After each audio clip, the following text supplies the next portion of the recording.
ರಾಜ್ಯ ಬಿಜೆಪಿ ಮನೆಯಲ್ಲಿ ಈಗ ಬಣಬಡಿದಾಟ ಜೋರಾಗಿ ಸದ್ದು ಮಾಡ್ತಾ ಇದೆ. ವಿಜೇಂದ್ರ ಅವರನ್ನ ರಾಜ್ಯಾಧ್ಯಕ್ಷ ಸ್ಥಾನದಿಂದ ಕೆಳಗಿಳಿಸಿ ಆ ಸ್ಥಾನವನ್ನ ಬೇರೆಯವರಿಗೆ ಕೊಡಬೇಕು ಅಂತ ಹೇಳಿ ಚರ್ಚೆಗಳು ಹೆಚ್ಚಾಗಿ ಕೇಳಿ ಬರ್ತಾ ಇದೆ.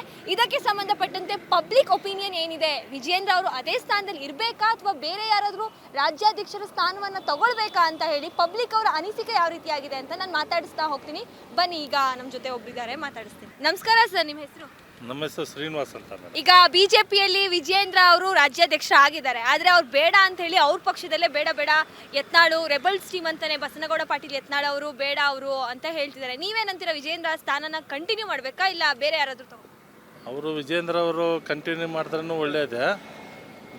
ಬೇರೆಯವ್ರು ತಗೊಂಡ್ರೆ ನಮ್ಮ ಪ್ರಕಾರ ಯತ್ನಾಳು ಅವರಿದ್ದರೆ ಒಳ್ಳೇದಾಗುತ್ತೆ ಅಂತ ನಾವು ಅನ್ಕೊಂತೀವಿ ಮೇಡಮ್. ಅಂದ್ರೆ ಇವರು ಕೆಳಗೆ ಇಳಿದು ಯತ್ನಾಳ್ ಅವರು ಇಲ್ಲ, ಅವರೇ ವಿಜೇಂದ್ರ ಇದ್ರೆ ಓಕೆ. ಕೆಳಗೆ ಇಳಿದ್ರೆ ಯತ್ನಾಳ ಅವ್ರು ಯಾಕೆ ಯತ್ನಾಳ್ ಅವ್ರು ಆಗ್ಬೇಕು ಅಂತ ಹೇಳ್ತೀರಾ? ಅವರು ತುಂಬ ಅಳುಬರು, ಅವ್ರಿಗೆ ರಾಜಕೀಯದ ಬಗ್ಗೆ ತುಂಬ ಚೆನ್ನಾಗಿ ಅರಿವಿದೆ. ಮತ್ತು ಅವರು ಯಾವುದೋ ಒಂದು ಇದು ಮೈನಸ್ ಪಾಯಿಂಟ್ ಇಲ್ಲ. ಹಂಗಾಗಿ ಅವರು ಬಂದರೆ ಒಳ್ಳೇದಾಗುತ್ತೆ ಅಂತ ನಾನು ಅನ್ಕೊಂತೀನಿ. ನಿಮ್ಮ ಪ್ರಕಾರ ಅವ್ರ ಅಧ್ಯಕ್ಷ ಸ್ಥಾನಕ್ಕೆ ಬಂದ್ರೆ ಚೆನ್ನಾಗಿ ಮಾಡ್ಕೊಂಡು ಹೋಗ್ತಾರೆ, ಎಲ್ಲರೂ ಪಕ್ಷದ ಅಭ್ಯರ್ಥಿಗಳನ್ನೆಲ್ಲ ಒಗ್ಗೂಡಿಸಿ ಚೆನ್ನಾಗಿ ಮಾಡ್ಕೊಂಡು ಹೋಗ್ತಾರೆ ಅಂತ ನಿಮ್ಗೆ ಅನ್ಸುತ್ತಾ? ಅನಿಸುತ್ತೆ ಮೇಡಮ್. ಎಲ್ಲರನ್ನೂ ಒಗ್ಗೂಟಾಗಿ ಹೇಳ್ತೀರಾ ಅಂದರೆ ಅವ್ರದ್ದು ಪಕ್ಷ ಉಳಿಸ್ಕೋಬೇಕು. ಅವ್ರದ್ದು ಪಕ್ಷ ಚೆನ್ನಾಗಿದೆ BJP.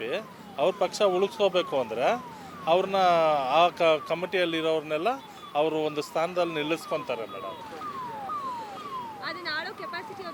ಅವ್ರಿಗಿದೆ. ಅವ್ರಿಗೆ ಯಾಕಂದರೆ ತುಂಬ ಅಳುಬರು ಇರೋದ್ರಿಂದ, ಆ ರಾಜಕೀಯದ ಬಗ್ಗೆ ತುಂಬ ಅರಿವಿರೋದ್ರಿಂದ ಅವ್ರಿಗೆ ಇದೆ ಅಂತ ನಾನು ಬಯಸ್ತೀನಿ.